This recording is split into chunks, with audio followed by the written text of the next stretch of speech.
The US and Brazil are the two largest exporters of soybeans. China is the world's largest importer of soybeans. Mhm. China was buying all their soybeans from the United States just as a way to kind of make it up a little bit. Like, well, we got to buy the soybeans anyway. Why not buy them from the US to keep the US-China trade deficit under control so it doesn't become too politically toxic? Well, as soon as Trump threw on the tariffs, China retaliated by moving their soybean orders to Brazil. Stop buying U.S. soybeans. Well, that's not a phone call. I mean, you're talking about vessels, port facilities, agriculture, trucks. How do you get the soybeans to the ports? How many do you grow? Where's the fertilizer coming from? Et cetera, et cetera. And all those parties, the shippers, the cargo, the insurance companies, and so many people involved, banks, letters of credit, it's just a lot involved. They don't like short-term relationships. They say, okay, I'll do it. I want a 5-year contract. And China said, okay. So they reconfigured all those transportation lanes to get the soybeans from Brazil. All of a sudden, you're a U.S. soybean grower. You say, well, what do? Well, we started selling them to the Netherlands because the Netherlands needs soybeans too. So now instead of shipping them from like Port of LA to Ningbo and near Shanghai, we're shipping them from Port of Houston to, I don't know, France, or Marseille or someplace, or Rotterdam. So the point being, you completely scrambled all these supply chain relationships. I talked to the guy who, look, this is a worldwide endeavor, but he was probably the single most responsible individual for all the significant developments in the supply chain in the last 30 years. And he said to me, Jim, you have to understand, it took us 30 years to build it. We blew it up in 3 years. It's not going to come back overnight. It's going to take 10 years or more to rebuild it. And what I talk about in the book is supply chain 1.0, which is 1989 to 2019, and then supply chain 2.0, which kind of starts now, but is going to go indefinitely because it's going to take a long time to put this together. It's it's like dropping a vase and it breaks in 1,000 pieces.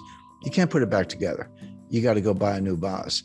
And that's what's going on with the supply chain. There will be a supply chain, there always is, but the new supply chain will look very different from what we've just gone through, because the whole 30 years of period I'm describing was built on efficiency, lower cost, lower cost, lower cost. It was kind of the Walmart model. So yeah, just-in-time inventory, everyone knows about that, but there's something called cross-stocking. That's where a truck pulls up at a warehouse and you unload it. Instead of putting the stuff in the warehouse, you move it to another truck that then goes to a destination. The stuff never goes in the warehouse. Inventories are very expensive. They're costly to finance. You got to move the stuff around. It's called picking. Pick the stuff off the shelf with your. I used to drive a forklift, so I know a little bit about it. And put it on a truck. I used to unload trucks too. So hey, I've got 7 suppliers. Why don't I cut it down to 3 and do bigger contracts with each one and get lower unit costs? I've got 5 transportation lanes. Why don't I cut that down to 2, get everything to Los Angeles and Seattle, as the case may be, et cetera. And they did it for 3, and they got costs lower, and Walmart and Amazon were the champions of this, but everyone else was doing it. But they missed something. What they missed was that while they were getting those unit costs lower for consumers, there were hidden costs, and the main hidden cost was you were creating greater frailty. This whole system was subject to a massive breakdown. So what happens if you have 2 suppliers and they both go on strike? What happens if you have one port of entry and it's backlogged? What happens if you've got cross-docking in warehouses and there aren't enough trucks? There are 80,000. We need 80,000 drivers, Wish they'd hire them instead of these IRS agents. But the point being, it is breaking down all across the board. Now, can it be put back together? Yes, but the biggest difference between 2.0 and 1.0, and this goes by different names. Janet Yellen called it friendshoring, and Macron called it a constellation of nations club, if you will. So you'll still have trading partners, you'll still have outsourcing, you'll still have transportation lanes, but it'll be members only. It'll be basically democratic, kind of liberal republics, Western Europe, the EU, of course, US, Canada, Australia, New Zealand, Japan, India, I would expect to be included. Friendly nations, but China's out. We're decoupling from them. They're decoupling from us. This isn't U.S. driven. The U.S. is participating, but this is what China wants too. Both sides are decoupling as fast as they can. China can develop its own network, maybe Central Asian republics, some Southeast Asian suppliers and so forth, but they're going to lose customers. Well, most of their customers actually in the United States. We won't buy their stuff and we won't sell them our stuff, particularly high tech stuff. So the world's going to break, and these new clubs are going to be formed, and there will be trade and there will be transportation lanes, but it'll be much more restrictive. Now, will prices be a little higher? Yes, but it'll be more secure. So the way I describe that, if you buy insurance on your house, or I buy insurance on my house, you don't want your house to burn down. You hope it doesn't. But if it does, you don't think your insurance premiums are a waste of money. Like when you write that check, you're like, that's money well spent. When you pay higher prices for consumer goods, the delta between the old price and the new price is your insurance premium for a more reliable system. And also, there's a big national security component to this. And I talk about Russia and Ukraine and China in the book. So that's all.